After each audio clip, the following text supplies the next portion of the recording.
band to please come forward.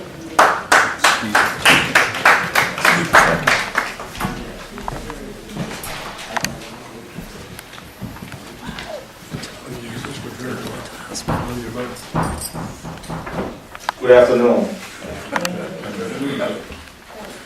Was that too loud? Oh, okay. All right. Our keynote speaker, Dr. Chinua Afukwe, and when I first saw the name, you know, it's just a natural reflex. I said, Chinua T, and then I realized last March, walking us. I'm glad to be in the presence of a prolific writer himself and a very great orator.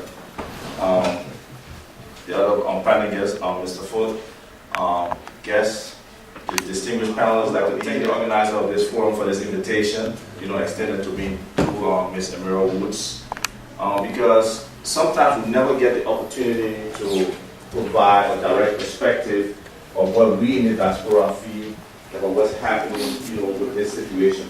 So I think this is a great opportunity. I hope there can be more of these kind of discussions with regards to our region and the entire Africa.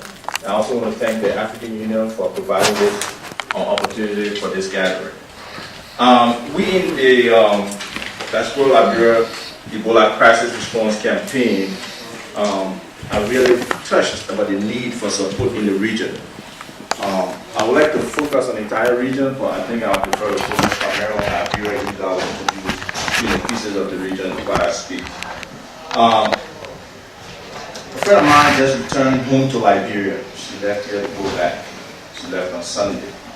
When I talked to her yesterday about what her perspective was, she essentially said, and I quote, Isaac, it is very depressing and disheartening. From the airport, the guy who stamped my passport said, we don't really have a government or a country, we are just here. She said that people have given up and just seem to be waiting to get Ebola. The only hope seems to be the presence of the international community and mainly the recent arrival of the U.S. military. I surmise that she's not the only one feeling that way because of Facebook now, we get a lot of direct stories from our people on the ground. And arriving in Liberia in general, from our perspective, is not necessarily an uplifting event, but today with the environment that's there, it has to be kind of a depressing event for people and extremely nerve-wracking for anybody who really loves Liberia. We really do need help. And our regional neighbors, you know, Sierra Leone and Guinea, really need help too. We expect ourselves to bootstrap, we expect the African Union to step in, and mainly we expect the international community to really make up for the lost time that happened since early March when this incident started, especially in Liberia. I spoke to another friend. He said, this Ebola virus, that first incident, if we are being contained in Lofa County, you know, if our institutions, as expected, have been able to react to it, our leadership, who are being diligent and forward-looking in terms of what the impact was. They have even looked at some retrospective studies on the situation in Uganda, who have been guided as to how they would have attacked the problem. Unfortunately, our entire infrastructure has been laid bare. We see the emptiness there, and it's time for us to find a way to fill it up. So just allow me to briefly touch on a couple of areas: root causes, current staffing, recurrence and preparation, the ethics and honesty around this whole Ebola thing versus survival. Stereotyping that's going to be happening now, given the situation that's just recently happened with the Liberian, and now recently today at Howard University, a Nigerian fellow. The economic impact on Liberia, and then accountability and look forward to what we're going to see. We need to really, recently we have had government officials on the international media essentially blaming our traditions and our culture as the cause of the spread of Ebola. But we need to go down to the real root causes. We have to be clear that the entrenched ignorance, disease, poverty, mismanagement, negligence, and corruption are really the true causes of the spread of the crisis we face today. And we really do need a critical analysis as to what will get us out of this morass, because we are in deep trouble. We are in very deep trouble, and for some of us, we really believe the current leadership, and I'll be specific to Liberia, does not have the capability to really get us out of where we are, and even to lead us through recovery from the Ebola after we can say we are Ebola clean. So in our current situation, the reality is we need bodies. We need more bodies, not dead bodies, but live professional bodies like the professor earlier said. We really do need it. We understand there's no price for anybody's life, but our professional Liberians, especially and Africans, they need to step to the forefront of this effort and use their leadership to be able to be a part of this whole process to stop this virulent virus from killing our people. Yeah, a lot of us can't foot the bill that would be required to do this. We need the international community. But we have to demonstrate our own investment in the process for other people to come and provide everything we need to really support the process. So I'm asking our professionals, and we have been doing that. Dr. Dupa Young, who will be coming soon, he's part of the Diaspora Liberian Emergency Task Force. And he made a presentation to the subcommittee on Africa as well. And he basically made some of the same appeal to Liberians and to our American friends to really integrate these Liberian professionals or other African professionals in this effort to combat this disease. And we believe preemptive care is necessary. Right now in our country, we have limited capacity that can house the people who are, actually volunteering themselves to say, look, I've had contact. They are being turned away. So there's no facility really to isolate these people to identify if, they do have the virus or not. The testing is still suspect because some people are tested negative and then shortly they are tested, positive. So in terms of recurrence, are we prepared to be ready if this happens? Because historically, everywhere there has been an outbreak, there has been a recurrence. So, we need to focus on the future, that capability to be able to have a healthcare system that he also referenced, or redesign healthcare system that has standards with regard to hospital, clinics, hospice, facilities that can isolate low probability, high probability, and infected people, because another outbreak will be coming. Will be cholera, will be lots of fever, we don't know what is coming. In terms of the ethics with regard to this, the young guy who just came over is, he had Ebola virus. We had contact with somebody who had Ebola. He lied on his form, and the Liberian government is talking about prosecuting him for lying on that form when he goes back to Liberia. But the reality is, how many people in this room, knowing that they are facing the prospect of getting the virus, will say, I will stay in a healthcare system where I know I will definitely die, versus trying to, leave at the risk, of probably contaminating maybe 1 million people. But at that time, it's all survival. So sometimes we question the rationale, the balance between ethics and survival. So we must give some understanding to that. And currently, Liberians are being stigmatized, and very soon it will be Nigeria, now it will be Nigeria, Howard University, and other Africans. But we just hope that people can be considerate in their approach to us. We can also be proactive in trying to educate them that the virus, not because I'm from Liberia now, means I have the virus. We have a lot of migration problems in our country. With regard to people trying to move from one place to another where they can get care. But the care they are seeking is not professional care. But we need that buttressing for this international community to really help us to elevate our ability to combat the disease. The economic impact is devastating. We're already trying to rise out of that 14-year war. We have had 10 years of peace, quote unquote peace. But non-economic peace is not real peace. Our people are struggling, and we really have nothing to show for the last 10 years of billions of dollars of aid. So today, I'm asking for accountability. I just briefly look at 3 USAID programs for agriculture. The FAIR program was $75 million, a smallholder oil palm support for $3.75 million, and the Liberian Agriculture Upgrading Nutrition and Child Health Launch Program for $40 million. There's no impact. They execute the programs, they have a company like DI, implementing it, but there's no impact on the people. I have not seen any. It's a 5-year program, most of them were from 2010 to 2015. Next year is 2015. We have not seen any result. We don't have anything close to full security. And this, by the time we start feeling the economic pinch, there's a high probability for upheaval in our sub-region, especially in Liberia. If a lot of the kids who were child soldiers have not been rehabilitated, we still have a militaristic mindset in terms of how we resolve issues. conflicts are consistently happening amongst people. We still have, crowd justice, So there's a lot of problems in there that people have to look at. So just as a way forward, in terms of looking, we really do need a significant influx of aid and personnel that will be sustainable, not only for the containment of Ebola, but the future of the country, the future of the region, in order to be able to bring it up to the level that's acceptable among the community of nations. So my recommendations in general, we need to stop at this point too and do an interim retrospective review to see where the issues are, to ensure that we can understand what the problems are and how we can provide some lessons learned as we move along the process. We need to make a special effort to integrate Liberia and other Africans into the effort, the economic effort to fight Ebola. We need to demand greater accountability in all areas of performance, from medical, from financial, from the aid perspective. We need to clearly define protocols and standardize them, from tracing to logistics, to the financial, to the intake process, to the isolation process, to the treatment process. And we need to be public about this. There has to be mass communication around these things for people to know that you cannot treat your own person as much as you love your person. The typical Liberian thing is if you have a headache or something, your mom or some relative will put their hand to your head. We have a tropical situation. People are sweating. If you touch that, you could definitely get the virus, and that's why families are dying. Sometimes you have one family member in for 5 days, about 78% of the family has died. So, we need that. We need a national task force comprised of persons from the sub-region that are in the U.S. and, and other international areas, because our countrymen are coming here.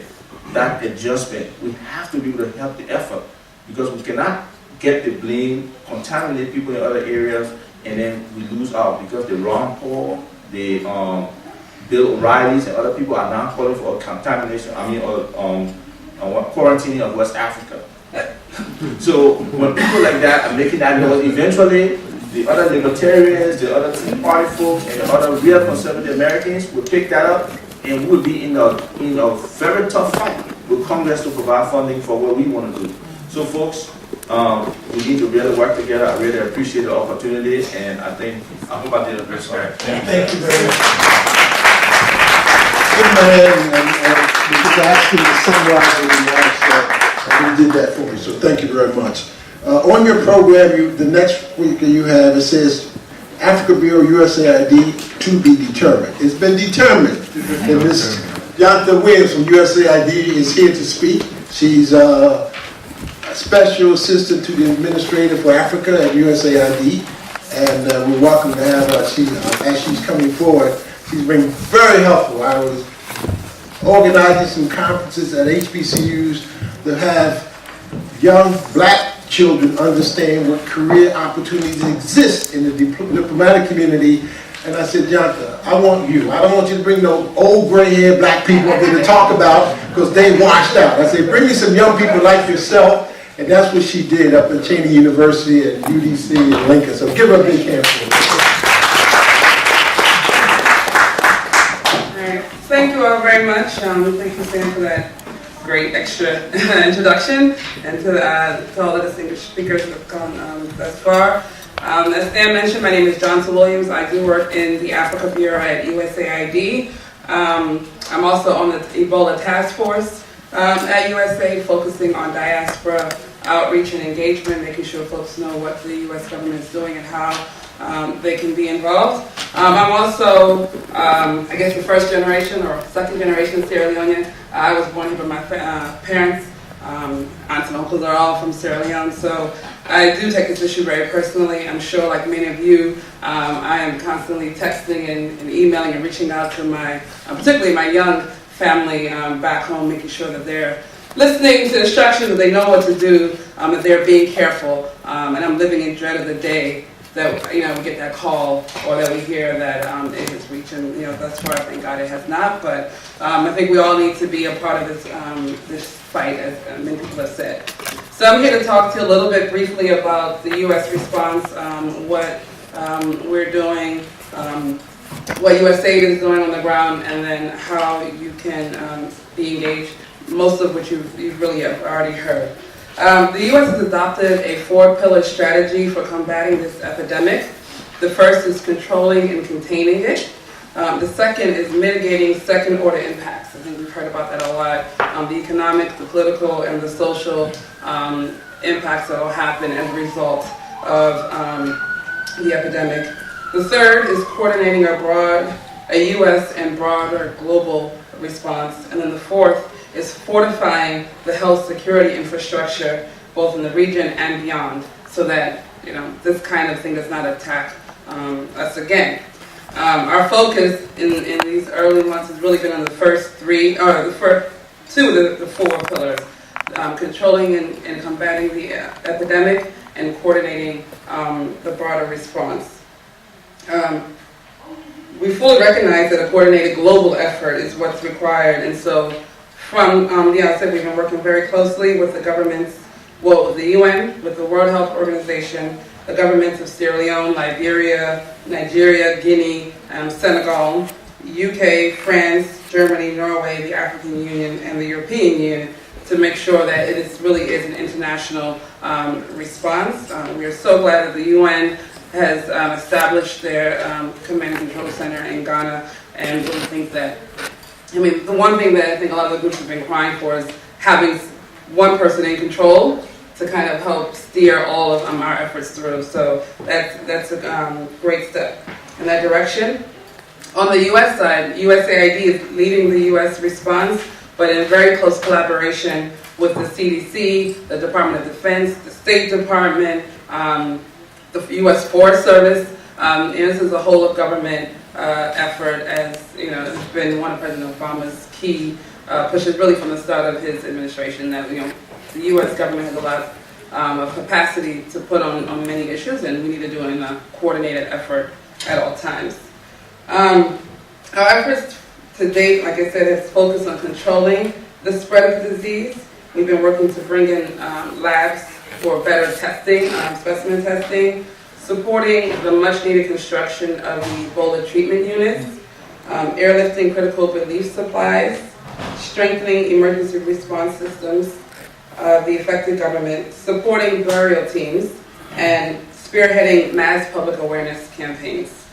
Our DART teams, DART stands for Disaster Assistance Relief Teams, are on the ground in all the affected countries coordinating our response. They consist of personnel of the aforementioned agencies, again led by USAID, but it's a whole of government effort.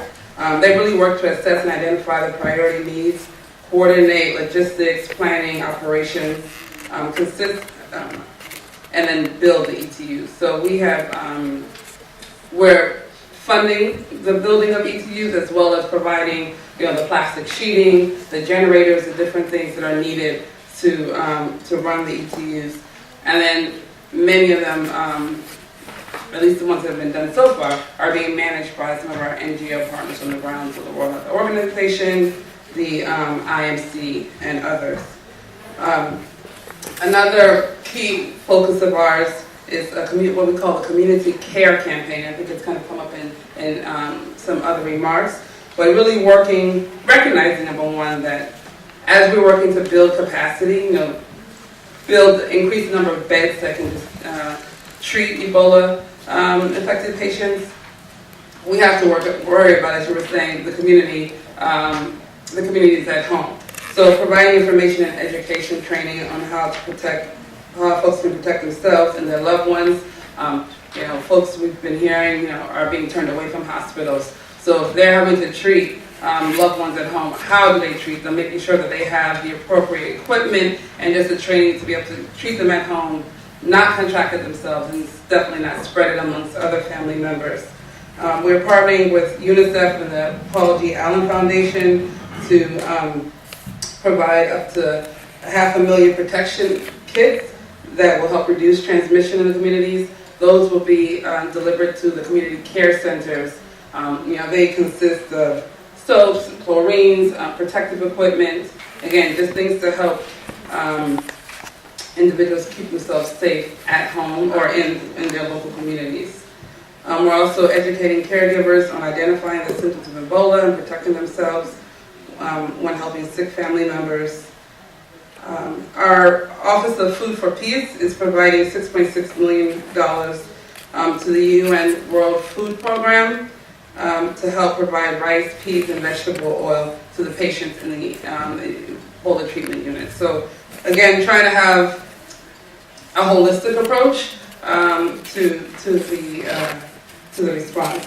Very quickly on the DoD side, because that is, I guess, a major force of our response.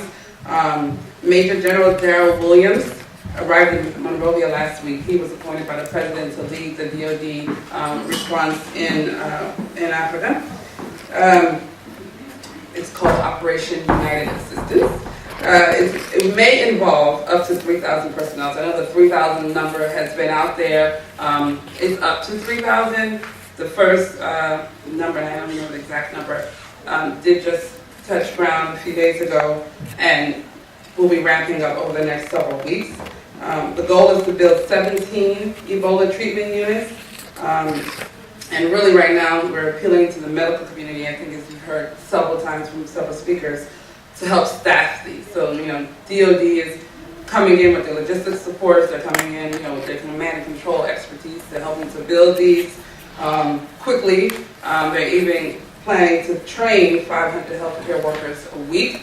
What we need now are the healthcare providers to come out, and we can all imagine what it must be like to be working under those conditions, trying to care for someone while also trying to protect yourself, recognizing you have your family at home. So these are very stressful conditions that healthcare workers are working under. And so we want to really build a good pipeline of folks who can go out there and help to relieve them at 2 to 3 month intervals.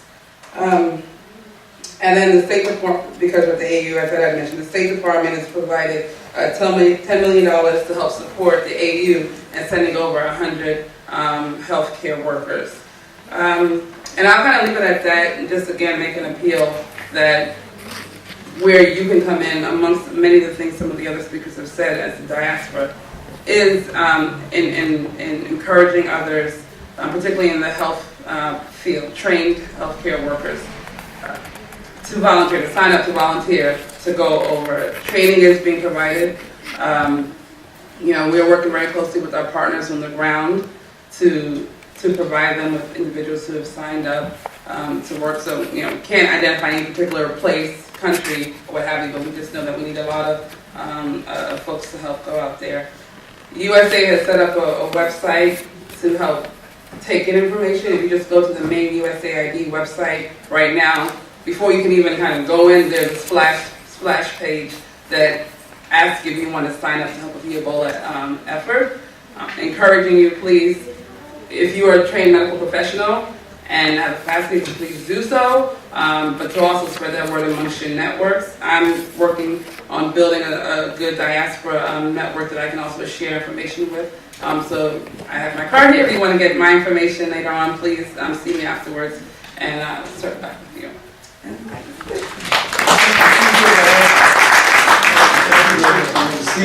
I appreciate that. Kira never had, okay? Dr. Christopher from Africa is here? Okay, you're one of the next speakers, but as he comes forward, let me just see, is Mr. Steve? Yeah, I'm here. Okay, great. Just want you here. Baldina's here from the World Bank. And I'm missing one.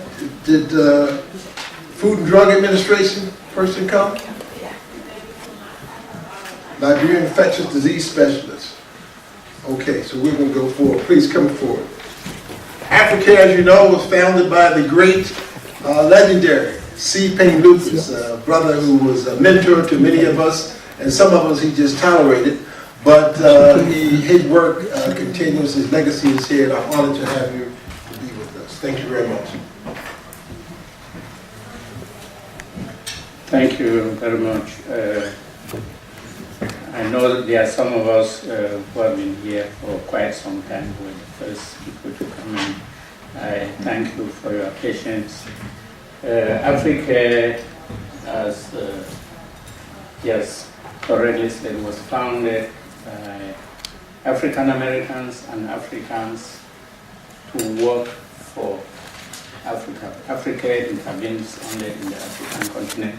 They are a non-governmental organization working in the health domain, in agriculture, food security, and they were founded when Africa was facing a crisis like what we are facing now. It was in 1971 when the Sahelian region had a drought that led to famine, and most of the children in the Sahelian region were dying, and Africa started working in Niger. So since 1971 till now, we have continued to work in the African continent. Africa has delivered about $1 billion program in 36 different countries in Africa, and we are currently working, we have programs currently running in 18 countries in Africa. And we are greatly touched by the Ebola virus disease because it's affecting Liberia, where we have been since 1972. It's 42 years now that we have continuously been in Liberia. We have been in Guinea and we came out. So we are touched too by Guinea, even with Sierra Leone. So all these countries, mean a lot to us. So what are we doing there? Our president would have come here, but he's in Benin. Yesterday, he and the president of Benin launched a national insecticide net distribution in Benin, and today they continue to Abidjan to meet with representatives of the African Development Bank to discuss Africa. So that's why I'm representing him here. I hope I will be up to the task because our president is a very pragmatic person. He understands the issues in the continent and is really committed to it. So I would just like to tell you what we are doing in Africa since the onset of this Ebola virus disease. With our focus on Liberia, where we currently have programs running. And we work, the professor when he spoke about partnership, there should be ownership. And we work with the government of all the countries to support the government of Liberia to respond to the disease.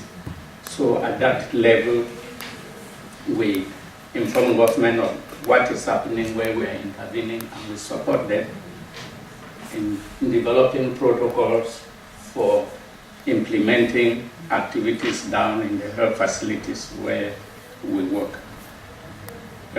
We are a member at the national level of the subcommittee to develop protocols, standards, and statement of work for coordinators, supervisors, and tracers. That's those who do contact tracing at the community level. And we train these people who work at the county level, the district level, and the community level. We also provided financial support to the government to support and train those who are doing contact tracing at the community level, because everybody is at risk. If you are working in the team for this, everybody is at risk. And it's very, very stressful because those who are supposed to be the leaders, the medical professionals, they are dying. So it's like being at the war front and they should be a commander. So if demobilized, so it's a very, very stressful situation. At the level of the county, we serve as a chair of the county level epidemiological surveillance committee. So on identifying cases and reporting through the system in place right up to the national level. We are responsible for doing everything for that committee. We provide logistics for that committee to go around and do its work. We train the coordinators, the district supervisors, and the community contact tracers, as I've said, and we contribute to the maintenance of 2 hotlines at the county level so that people can access it 24 hours on 24 hours to give information on suspects on what is happening in their community. We have also provided personal protective equipment to all the 70 health facilities that we are supporting in the two counties.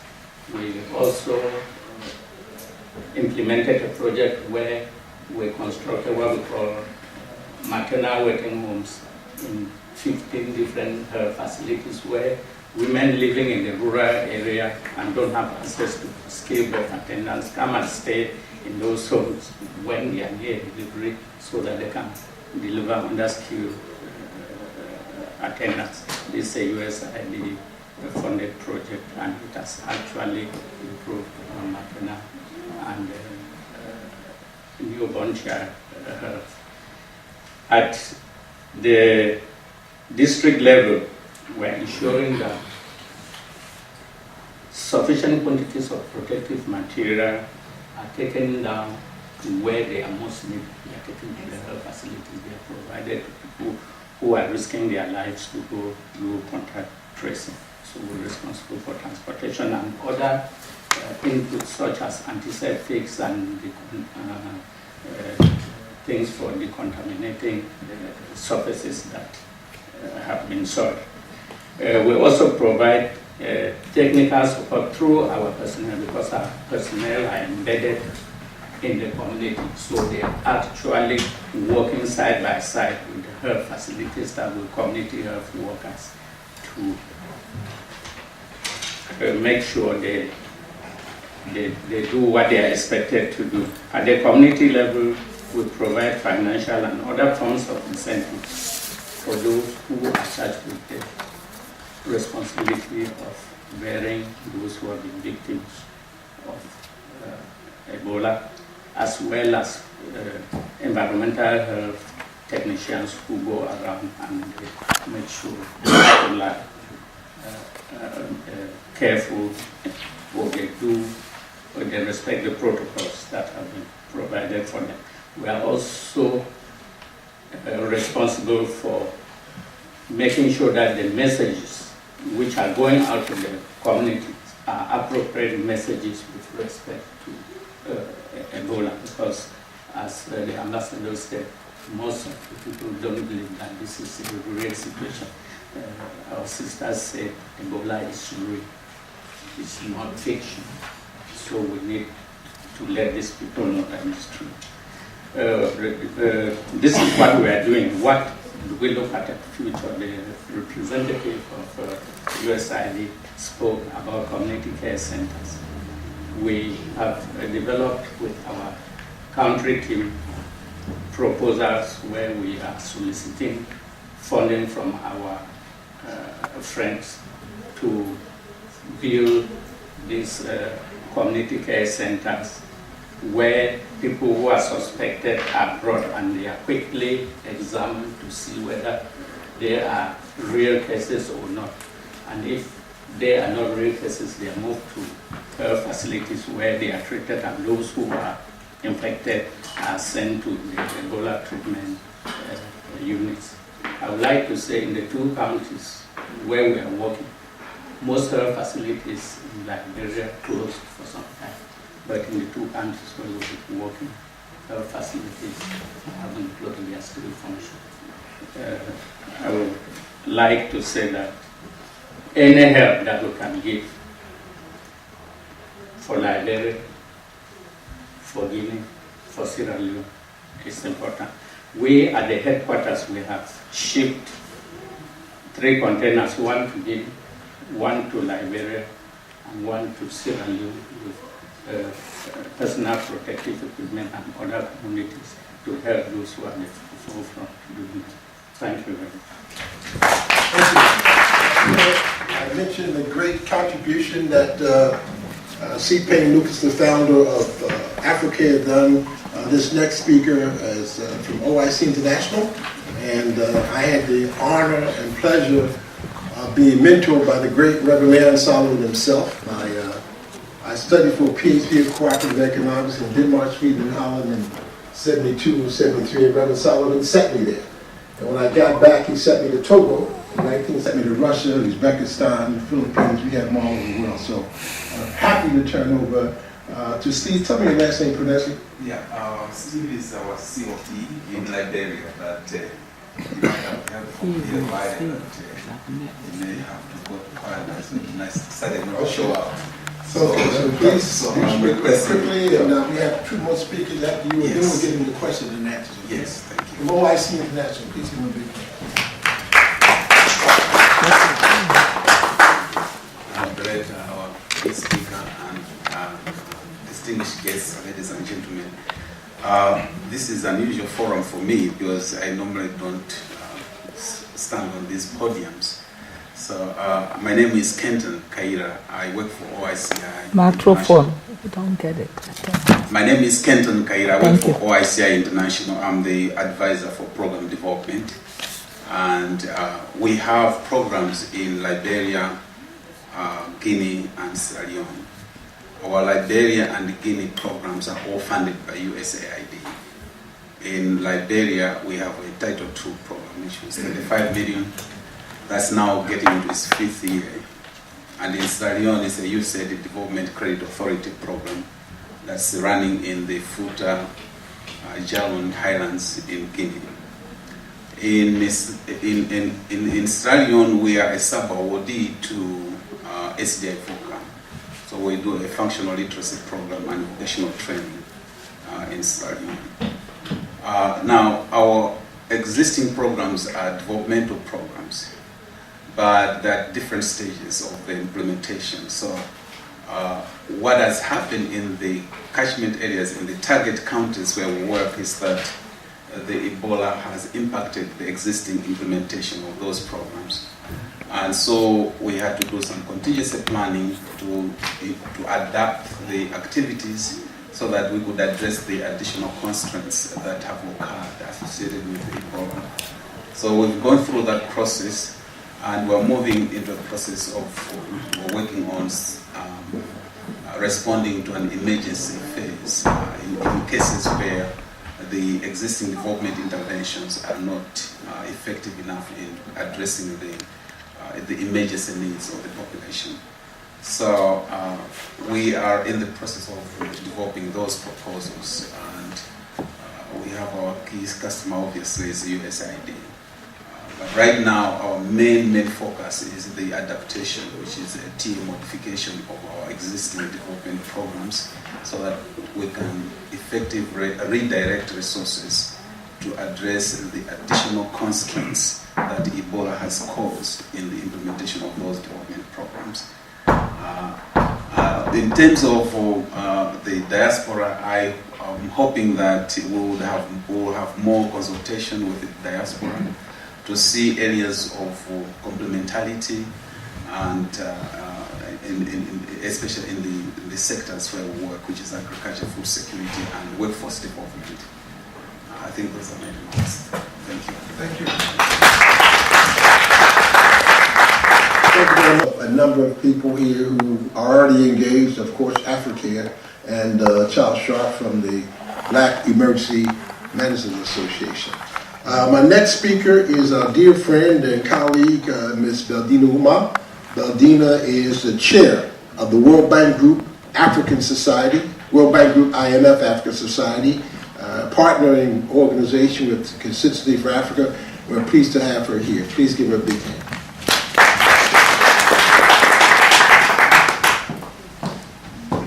Good afternoon. Good afternoon. Thank you very much to CFA, Mel and the team, to Stan, to Dr. Kukwe, to all of you who are here, and to all those who are supporting this difficult battle against Ebola. This situation has taught us something very quickly before I say what we are doing. But let me finish introducing myself first. My name is Beldina Uma. I'm chair of the World Bank Group IMF African Society, as Stan has mentioned. I'm not here to speak for the World Bank, though I will mention a little bit of what the bank is doing, because I'm also senior communications officer in the World Bank's Africa region. So I will mention a little bit of what the World Bank is doing, but the World Bank didn't send me here. the World Bank Group, IMF African Society sent me here as their chair to come and articulate to you what we Africans, 1,500 Africans who are working for the World Bank and the IMF are doing. What is our what's our response to Ebola? So that is why I am here. And I want to just say very quickly as a diaspora that what this emergency, Ebola emergency, has taught us is that we are each other's keeper. The continent is our responsibility. Us collectively who are in this room, us collective who are the diaspora.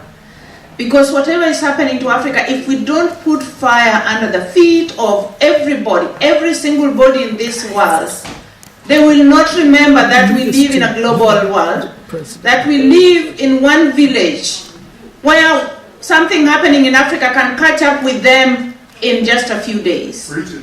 We have to fight. We have to fight like there's no tomorrow. Because once this Ebola comes to the West, they will be busy taking care of their people. Nobody's taking care of our people right now because we didn't put enough energy, and me included. I did not act on time. I was out on vacation. I decided, oh, I'm resting. I don't even want to look at newspapers or TV or anything. And really ignorantly, I sat there on the beach when our people in Africa were dying. I'm not saying I would have saved them, but I could have done my part, which I must say I did not do until 2-3 weeks later. I came back to the office 3 weeks later.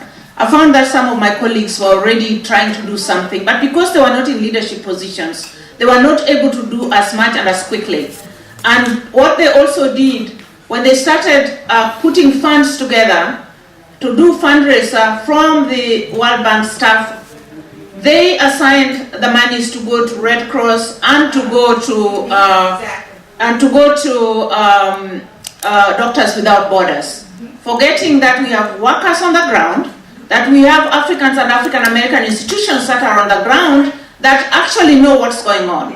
So by the time I came, they had negotiated this to do what is called community campaign in the bank, which is announced, is approved by the President's office, it is announced, and the staff put their money directly to whatever organizations that have been chosen. They had already chosen these two organizations.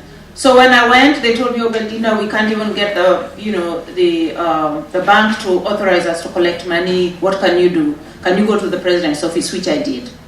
And I said, we have to raise money for Ebola now. We know the bank is putting money. And now, changing gears to speak about the bank, as you all know, the bank has committed $400 million to go for Ebola to Africa. Those will be handled by government. As you know, the bank works with governments. We are trying to find ways by which some of that money can also go to, NGOs, well-known, well-respected NGOs that are working with regular people on the ground. So that is the World Bank. Now, on our side, as Africans working in the World Bank, I did go to the President's office and say, we have to have community connection now, and not in October as it is usually done. We have to have it for Ebola. Of course, I was polite. Now I'm just, being a bit forceful, but when I'm in front of them, I'm very, very extra nice. So we have to have the community connection campaign now. Usually we have it in October. And we were supposed to wait end of October to have it. And we say, Ebola cannot wait. Like the bank itself knows, so Ebola is not waiting, and that's why they have assigned the monies that they were assigned. So we Africans don't want to wait until end of October to do something, then we will look like, hey, is Africa an afterthought for us? It is not. Africa is us. Africa is with us every day. So they agreed. They moved the community connection forward. They agreed to have Ebola be the subject of our community connection for the next 2 weeks, just 2 weeks, but we will do more later. And they agreed to match 50% of everything we raise. So this week we raised $350,000, no, not 350, I wish, $35,000, and the bank is going to match half of that, 50%, they will add 50% on whatever we have raised. We have 1 more week to raise, hopefully, more than 35,000. So if we can do like, say, 100,000, and the bank gives us 50,000, then we would have a good 150,000 to go wherever it is going. Now, after that, we are going to go ahead and have the regular community connections. And that's where we will make sure that Africa, which is usually in our list, will make a specific campaign for Africa. I don't know which other organization sitting here which is on our list. OIC, we will definitely make a specific campaign for money to go to OIC, Africa, and because we know that these are groups that are on the ground and they know what's happening. Now, so I pause there and go on to the next. What have we done? So when I came back and got the President's office to open these community connections, we have campaigned, we have raised $35,000, not much money. In 1 week it's not so bad, but it's not much money, just from the staff alone. We want to raise money broadly, externally. We want to call all the big names that we know or don't know, but who live in this global world, whether they are top musicians, top actors, and the rest of us who are regular people, to put our heads together and raise money. As of this morning, I was having a teleconference with our Ghana office, and we have a colleague in Ghana who has worked extensively with musicians. He has kindly agreed to host a music extravaganza that will raise money. Apparently, he and some of our colleagues were working with Econ and so on, but Africans themselves are going to do this in Ghana, and we want it done no later than second and latest third week of December. Meanwhile, the World Bank Group IMF African Society is re-energizing its website, revamping its website, and we will have a campaign going. He is the director and actor in the Academy Award nominated film, The First Grader. If you've seen that film, the guy who is the first grader is her husband. Very phenomenal film, and look forward to recommending you see it.